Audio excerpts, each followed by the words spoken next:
그리스도인들이 어떤 사람일까 우리 늘 고민합니다. 아니 실제로 고민해야 합니다. 왜냐하면 그것이 정체성의 문제이기 때문에 그렇습니다. 그리스도인은 누구일까?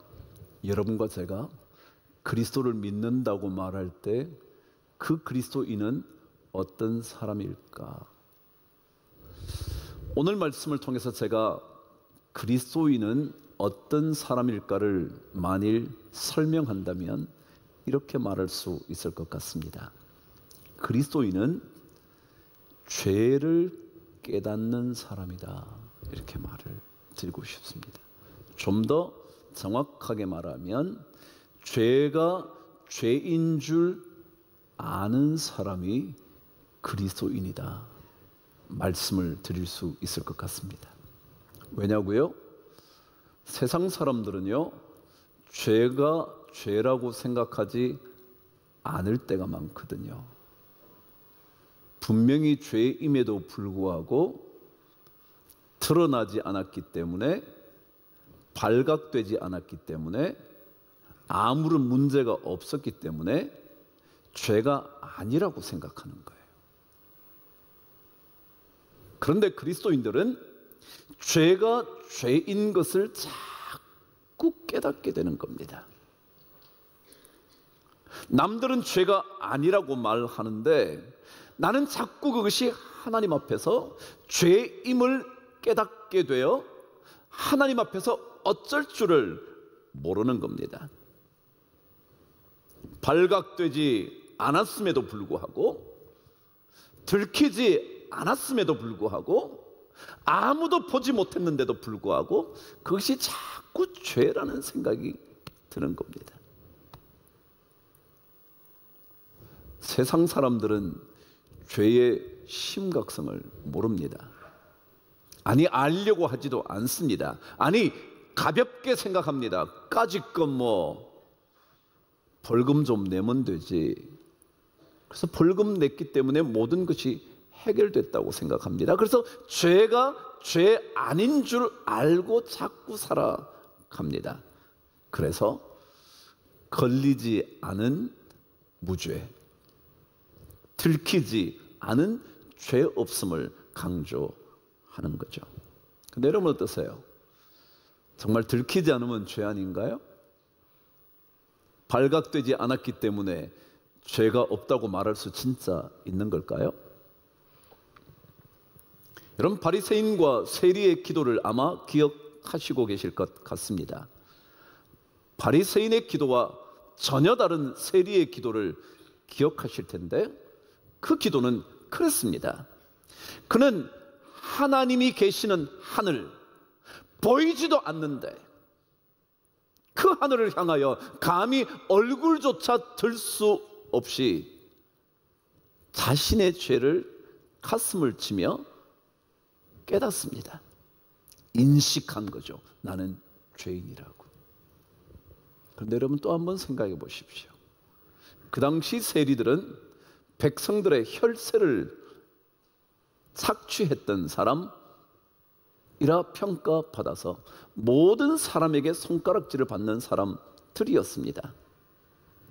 말하자면 이 세리의 기도, 동일한 기도를 사실은 나머지 세리들도 드려야만 했던 것일 겁니다.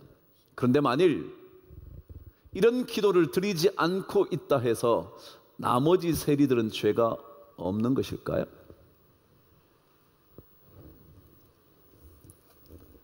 간음하다 현장에서 잡혀온 여인의 이야기 또한 여러분은 기억하고 계실 겁니다. 그런데 그 여인만 죄가 있는 걸까요? 현장에 걸려든 그 남자는 어디 간 걸까요? 현장에 끌려오지 않았기 때문에 그 남자는 죄가 없는 걸까요? 세상은 그렇게 말해요. 끌려 나온 여자는 돌에 맞아 죽어야 한다고요. 끌려오지도 않은 그 남자는 아무 문제 없는 거죠? 그래서 죄가 없는 걸까요? 세상은 그렇습니다. 그러나 그리스도인의 삶은 그렇지 않습니다. 그리스도인은 다른 존재가 아니라 죄를 인식하는 존재입니다. 죄가 죄인 줄 아는 것입니다. 심지어 그 죄가 내 삶을 무너뜨릴 수 있을 만큼 강력하다는 것을 인식하고 부끄러워 어쩔 줄 모르는 겁니다. 그래서 주님 앞에 무릎 꿇고 나가는 겁니다. 부끄러워서, 그냥 나갈 수가 없어서, 얼굴 들 수가 없어서. 그래서 더 겸손해지려 하고요, 그래서 더 교만해지지 않으려고 몸부림치는 거죠. 부끄러운 줄 알아서. 여러분, 부끄럽다는 말은요, 수치스럽다 그렇게 말합니다. 수치스럽다의 치자는요 어떻게 쓰여지는 거냐 하면 한자어로 귀이자에 마음심자가 붙습니다. 그게 치라고 읽습니다. 수치스럽다 그럴 때 부끄러울 치자입니다. 다시 말하면 수치스러움은 마음에서부터 일어나는 겁니다. 아, 그래, 내가 그러지 말았어야 했는데, 나 그렇게 살면 안 되는데, 나 그렇게 말했어도 안 됐었는데, 그 마음으로 자꾸 생각이 드는 겁니다. 그런데 왜 귀이자가 옆에 붙은 줄 아세요? 그것은요, 옛 사람도 그렇게 생각을 했답니다. 마음에 그런 죄가 깨달아지거나 잘못이 깨달아지면 얼굴이 붉어지면서 귀가 빨개진다는 거예요. 근데 귀가 붉어지는 것을 생각하면서 마음심자 옆에 귀자를 붙여서 부끄러울 치자로 만들었다는 겁니다. 깨달아져야 되는데, 그런데 사람들은 깨닫고 난 다음에도 이렇게 말합니다. 한 번쯤 얼굴 빨개지고 나면 끝이지 뭐. 귀 좀 빨개지면 끝난 거 아니야? 라고 생각을 하는 겁니다. 근데 그리스도인들은 그것이 자꾸 제 마음을 찔러서 어쩔 줄 몰라 하는 겁니다. 만일 우리에게 죄를 지었음에도 불구하고 죄가 아니라고 생각하게 된다면 그것은 이미 죄의 종이 되어 그렇게 살아가는 것이 습관이 된 사람이라면 그럴 겁니다. 왜요? 다들 그렇게 사는데 뭘 그래? 그게 뭘 그렇게 심각하다고 그래? 자기 스스로 자신의 죄가 아무것도 아니라며 자꾸만 스스로 정당화시키는 겁니다. 남들 봐, 그래도 저 사람보다 내가 더 나은데? 한 번쯤 빨개진 귀를 그냥 잊어버리는 겁니다. 그래서 점점 더 죄가 죄 아닌 듯 생각하며 죄로 가까이 가는 겁니다. 마침내 죄의 종이 되는 겁니다. 그래서 올바름의 삶, 정직한 삶 관계없습니다. 남들보다야 내가 그 정도면 된 사람인데 라고 스스로 생각하기 때문에 그렇죠. 그래서 자꾸만 거룩함에서 멀어지기 시작을 하는 겁니다. 부끄러움을 아는 것, 그걸 사람이라 그러던데요. 부끄러운 줄 알아야 사람이다 그러던데요. 그럼요. 근데 세상은 달라졌어요. 부끄럽지 않은 겁니다. 근데 그리스도인들은 부끄러운 줄 압니다. 그게 죄인 줄 아는 겁니다. 만일 죄인 것을 모른다면 우리는 철면피가 되는 겁니다. 철의 얼굴을 가져 낯이 두꺼워 뻔뻔해지고 후안무치의 인생을 자꾸 살아가는 겁니다. 그 심각성을 알지 못한 채 말입니다. 사실 정상적인 인간이라면 부끄러움을 알아야 되는 거 아닌가요? 그렇게 사람이라는데 말이죠. 그런데 그리스도인이라면 그 죄에 대하여 더 부끄럽고 더 민감하게 죄에 대하여 거부감을 가지는 거죠. 좋은 신앙인이었던 윤동주라는 시인이 그런 시를 썼다잖아요. 죽는 날까지 하늘을 우러러 한 점 뭐가 없기를 부끄러움이 없기를. 그러니까 그리스도인이라면 부끄러움이 없었으면 좋겠다고 자꾸 생각이 드는 거예요. 그래서 잎새에 부는 바람에도 괴로워하는 거예요. 바람이 자꾸 불어요. 유혹의 바람이 불어요. 그래서 내 잎사귀가 흔들릴 수밖에 없어요. 그 사실에 대해서도 죄를 범하지 않았지만 흔들리는 그 자체에 대해서도 자기는 괴로워하는 거예요. 그게 예수 믿는 사람이에요. 또 다른 시에서 그는 그렇게 말했어요. 지조 높은 개는 밤을 새워 어둠을 짓는다. 예수 믿는 사람들은요, 믿음의 지조를 가진 사람들은요, 죄를 보면서, 어둠을 보면서 계속 짓는 거예요. 접근하지 말라고. 못 오게 만드는 거죠. 침입 못하게 만드는 거죠. 그게 예수 믿는 사람이라는 거예요. 그렇습니다. 예수를 믿는다면 죄가 부끄러워야 하고요, 수치스러워야 하고요, 그래서 피하고 싶어져야 합니다. 아니, 마땅히 피해 가야 합니다. 지난 시간에 묵상한 것처럼 은혜가 더한다 해서 죄를 지을 수 없다는 걸 아는 거죠. 죄로부터 멀어지는 능력이 은혜라는 걸 아는 거라는 거예요. 모든 삶에는요, 자국이 남아요. 그 삶의 자국이 누군가에게 보여지는 겁니다. 근데 대부분의 사람들은요, 그런 생각 안 해요. 뭐 유명인들만 보여지겠지, 그렇게 생각해요. 맞아요. 여러분의 삶을 저는 전혀 몰라요. 여러분의 가정의 삶을 전혀 몰라요. 그런데요, 여러분의 삶의 자국은 반드시 누군가 보게 돼요. 가족이요, 자녀들이 반드시 보고요, 당신의 남편이든 당신의 아내이든 반드시 봐요. 삶의 자국을 본다고요. 그 자국을 가리켜 성경은 열매라 그래요. 삶이 걸어오다가 마침내 맺게 되는 그 무엇, 그 열매라는 거예요. 열매. 마치 싹이 나고 가지가 자라고 잎이 피어나다가 꽃이 만발하고 떨어지고 나면 맺히게 되는 열매. 살아온, 지나온 모든 삶의 자국 반드시 남는다. 자식들이 그 열매를 본다는 것입니다. 죄라는 것은요, 우리에게 부끄러움의 열매를 낳습니다. 부끄러운 겁니다. 자신도 부끄러울 뿐만 아니라 자녀들이 부모를 보며 부끄러워하는 겁니다. 그게 죄라는 겁니다. 그래서 그 부끄러움이 없애보려고 우리는 거룩함에 이르도록 그리스도인은 삶의 길을 선택해야 하는 겁니다. 하나님께서 우리에게 주신 의를 경험하고 나면 우리는 자꾸 죄가 수치스러운 것이라는 것을 깨닫게 됩니다. 부끄러운 열매가 내 인생에 주렁주렁 달려 있다는 것을 자꾸 알게 됩니다. 그게 하나님의 은혜를 입으면 그렇다는 겁니다. 하나님의 은혜를, 하나님의 의를 경험하지 못하면 죄의 열매가 주렁주렁한데도 전혀 문제 삼지 않습니다.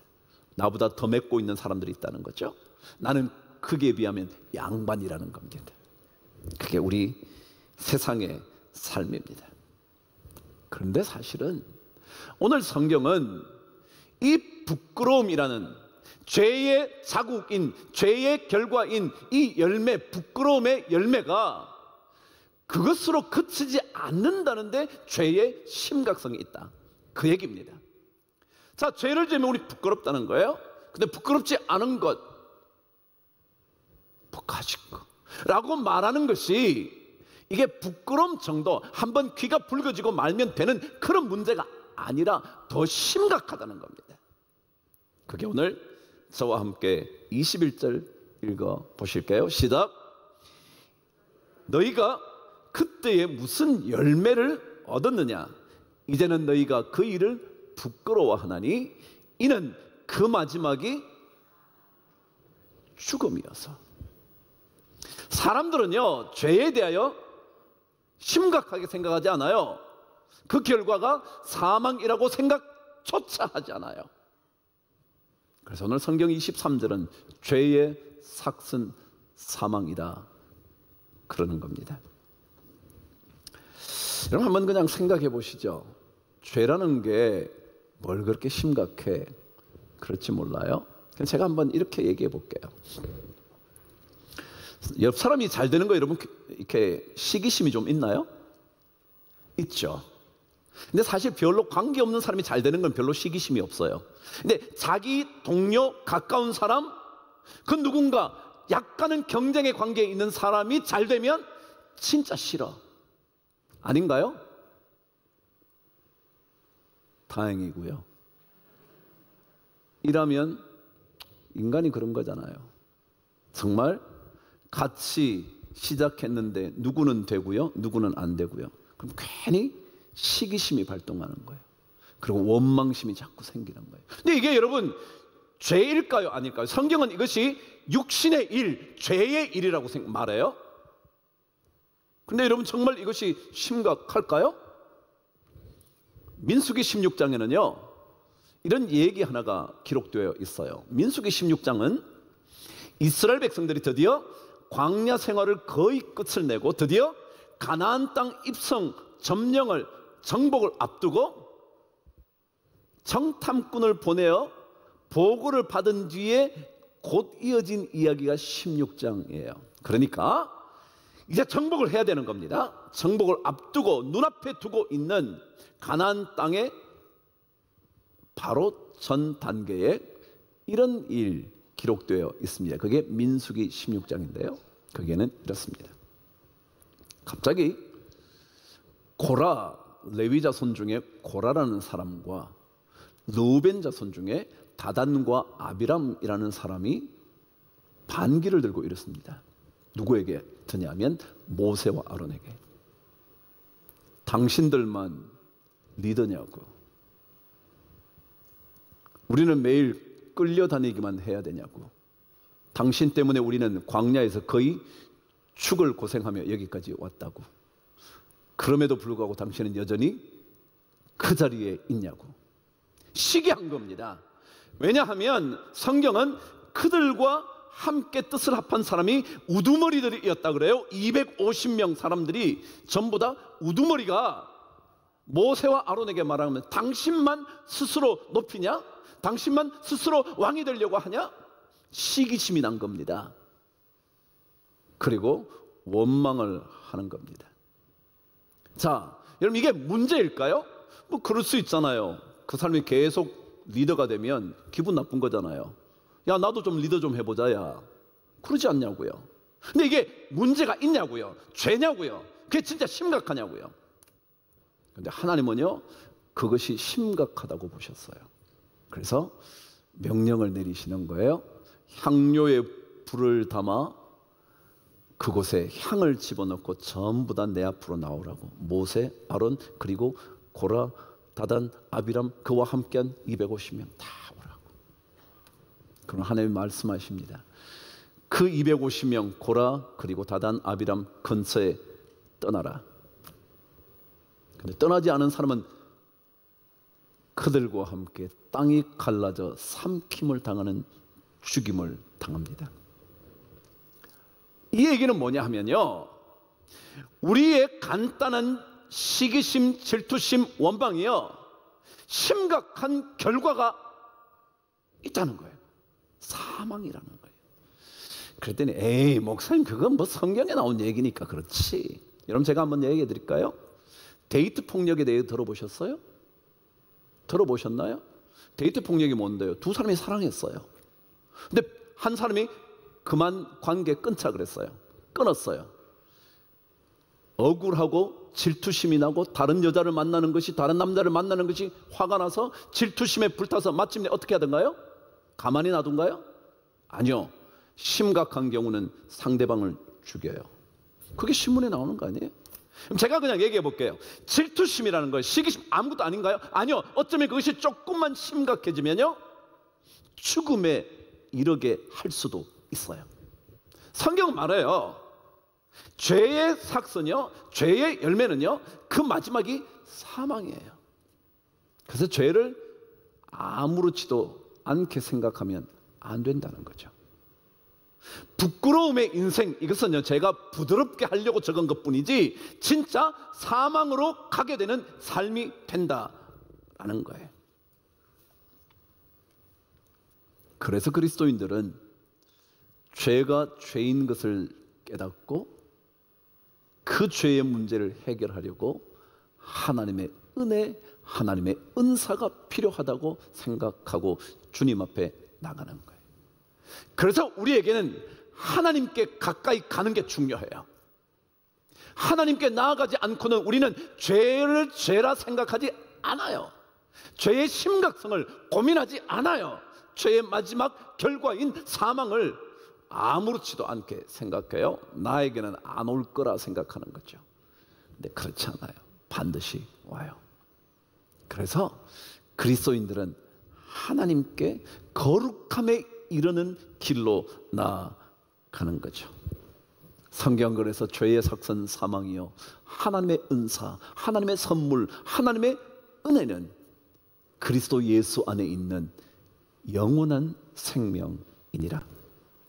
그리스도를 믿는 자에게는 영원한 생명의 약속이 있어요. 죽음이 아니에요. 땅이 갈라져 삼켜지는 일이 아니에요. 영원한 생명의 기쁨. 그래서 믿음은 하나님의 거둬주시는 선물로 인하여 영원한 생명을 얻게 되는 거죠. 예수를 만나야 해요. 예수를 만나야 죄로부터 멀어지려고 해요. 죄가 두려운 줄 알아요. 죄가 부끄러운 열매가 된다는 것도 알아요. 내 자식에게 그 열매가 어쩌면 전달된다고 두려워할 수 있어요. 그렇지 않으면 세상 사는 게 그렇지 뭐. 아니요, 그렇지 않아요. 그리스도인들은 그렇게 살 수 없어요. 여러분, 그래요. 이 세상의 삶은 우리에게 진짜 멋진 열매를 주지 않아요. 아무리 멋진 인생을 살아도요, 그것이 하나님을 떠나면 부끄러운 열매밖에 되지 않아요.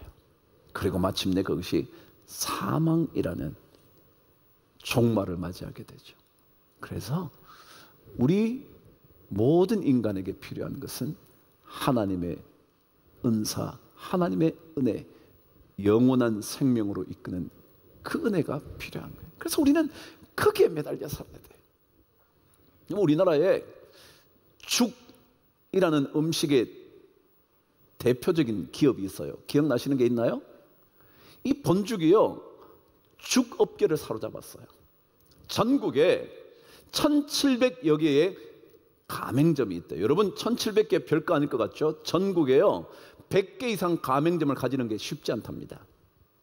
그런데 1700개의 가맹점을 가진 이 죽 음식의 대표격인 그 기업의 최복이라는 대표가 이런 얘기를 했답니다.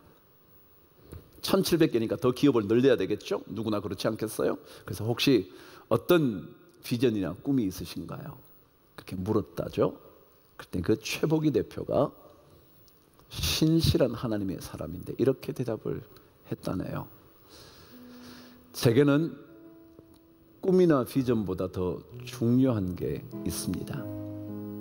그것은 바로 하나님께 붙어 있는 거죠. 하나님께 붙어 있는 거예요. 왜냐하면 하나님께 잘 붙어 있으면 하나님께서 다 이끌어 주시거든요. 하나님의 사람들은요, 하나님께 잘 붙어 있어야 돼요.